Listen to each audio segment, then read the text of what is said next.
state plates, I'd hurry to find a truck to pass so the kids could put up their arms to the window and pull an imaginary air horn. The truckers would give a blast on the air horn. Nobody killed anybody else, and a good time was had by all. The Massovers and Pollards took a weekend trip to French Lick, Indiana. It was a fun trip. Later on, you can ask Vicki what happened to the car keys when we were coming home. Okay, one more. Vicki and Jackie, you get a semblance of something going on here. Vicki and Jackie and Vicki all the time, decided we needed a weekend vacation. We cut out a lot of the ads from the Sunday trip. I don't know if you know those days. They had those tiny ads for resorts in Wisconsin and Michigan, Indiana. And we cut them all out, put them in a hat, and pulled the one out. It was the Bates Motel in, what was the name of it? The Bates Motel. Oh, Baldwin, Michigan. I swear it was the Bates Motel. I want to tell you. We arrived in the morning after a bad night of driving, running low on gas, no open gas stations on a small state highway. Oh, Again, God. she'll give you all the details later. All right. The fog was coming off the lake. It was really a spooky looking place. We went to her cabin and a geschrei like you've never heard before. You thought there would have been a dead body in there. A geschrei is a scream for my Gentile friends. And Figured it out, Dad. there wasn't a body, but we were told, I was told that we're not staying here. So I went back and knocked on the guy's door and said, we're not staying, we want our deposit back, and he gave me back my $20. All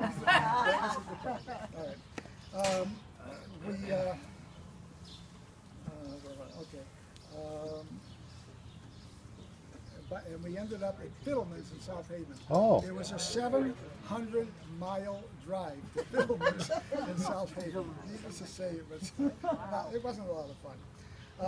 And the grand finale of our trips was a 9-day driving trip to England. You can ask Vicki later. Since those days, we've been almost having weekly dinners together, and Vicki and I crying each shoulders. What are friends for, right? In 1965, Jackie told me we were moving to Des Plaines. I asked her where it was, and she told me to follow the moving truck.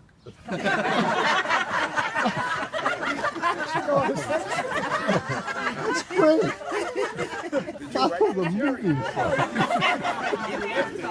Yeah, there you go. Neil, you can use some of this. Pay your royalty. We had 3 kids. Taking it all in. Jackie was pregnant with number 4, Tom. After Jackie died, I found her high school yearbook. She wrote that in 10 years she wanted to be a busy housewife.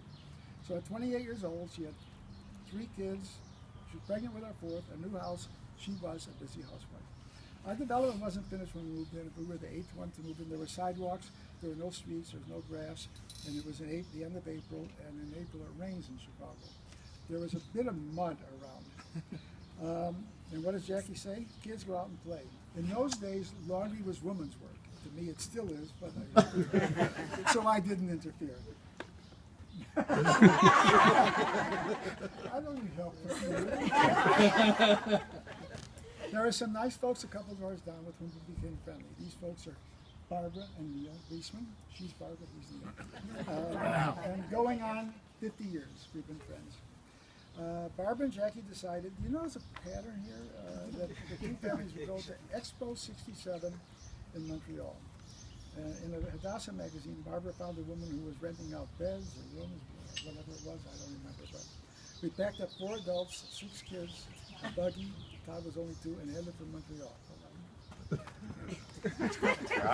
Prop number 2. Wait a minute. Okay, where was it? Here we go. We had our picture on the front page of the Ottawa Citizen. I know Ottawa isn't in Quebec, but they sold out of city, out of state, out of province papers. And you can pass it around. There's the Royal Canadian Mounted Police. That's what we were watching. At any rate,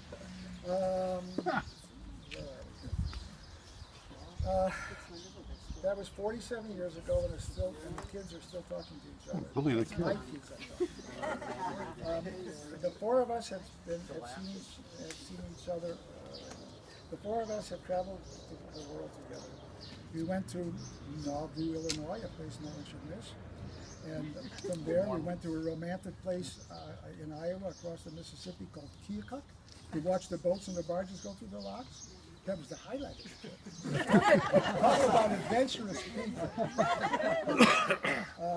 As circumstances changed and we got rid of our kids, our travels changed. We climbed the Great Wall of China together. We went to the Taj Mahal.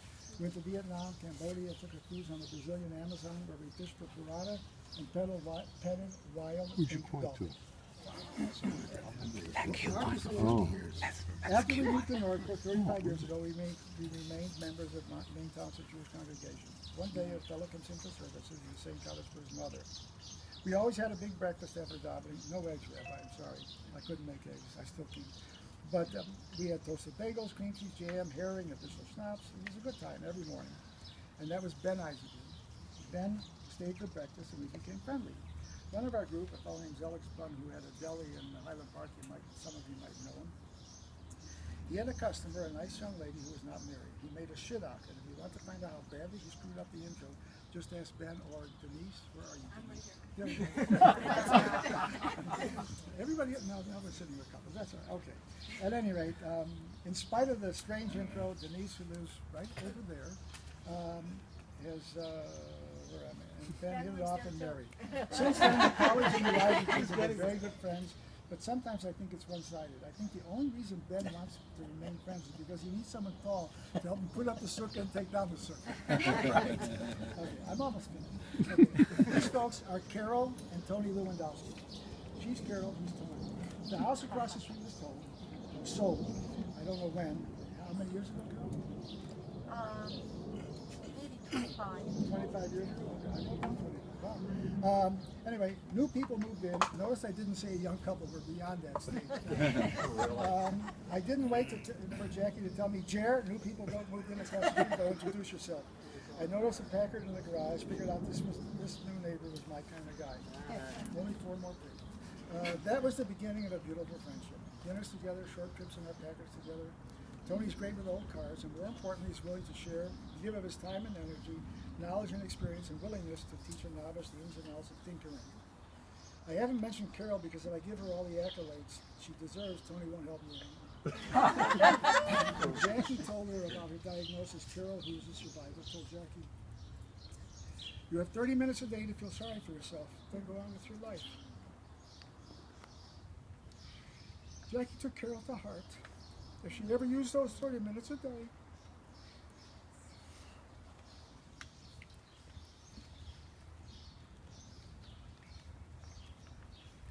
I never saw him.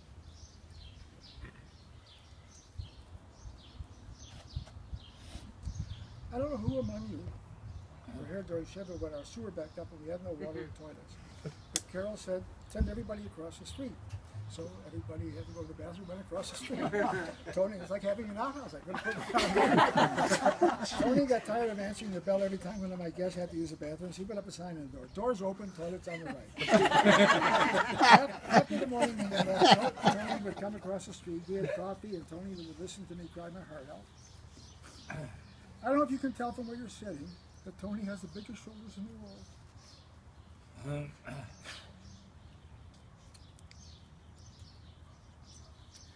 When Jackie and I married, we decided that Friday nights would be home nights. They would be special. Remember, neither of us were observant, or in fact, neither of us knew much about our Judaism. Jackie always made a Shabbat meal for my mother, her folks, any strangers that needed a place to go on Friday night. Jackie had just turned 19 when she made our first Seder, which was a month as we married on Purim, and the first Seder, of course, was a month later. We went to Sears and bought a service for $24 or something. I still have it in the basement. Our house was always crowded. It was so natural that people in the house on Friday night that Lane thought nothing of bringing Ellen to a Friday night dinner on their first date. Something went right because August 14th, I've been married 20... Right here. Mazel tov. These are my kids. The ones that give purpose to my life. That's Ellen and Lane.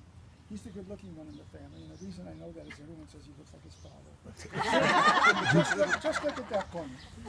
In my line, they have 3 beautiful girls. Alana is my favorite 23-year-old granddaughter, and she's graduated from the University of Colorado in Boulder, and she's been working out there since a year ago in December. She graduated 3.5 years, and she's coming home, thankfully, in August. And Becca, who's at Ohio State, Jordana is my favorite 20-year-old granddaughter, but she'll be 21 on June 2nd. And Jordana, the third daughter, is my favorite 17-year-old granddaughter. I can say that because my other 7-year-old granddaughter is in California. Where's Beth? Who's gonna see this video later? That's Todd and Elizabeth. Todd is the baby of the family. You can tell because he's so small. They'll be married 20 years on July 31st. They are the parents of my favorite 16-year-old granddaughter, Michaela, who's the one who made up the invitations, and she's not here to take your accolades. And Shane, my favorite 13-year-old grandson. Let's see, I'm almost finished. Thank God. I hope I haven't impinged on our friendship by this long-winded whatever it is, but I want to thank each and every one of you. Did I miss something? For helping me get through this tragedy in my life. I don't want to mention names because of at my advanced age, I know I'll forget somebody. And this is addressed to the folks from DNGs. Some have invited me for Friday night dinners. Some to Shabbos lunch. So I've been invited to some circus. I've gone to movies with others among you. And either on a week there in Shabbos, some of us seen me break down and cry, I'm sure. And some have come up to me and just put a hand on my shoulder and said my name. Others give me a big hug and say nothing, just give me a shoulder to cry for a moment while I collect myself. Another would say, Jerry, come on, let's go for a walk. Others would offer kind words of encouragement. It is of these kindnesses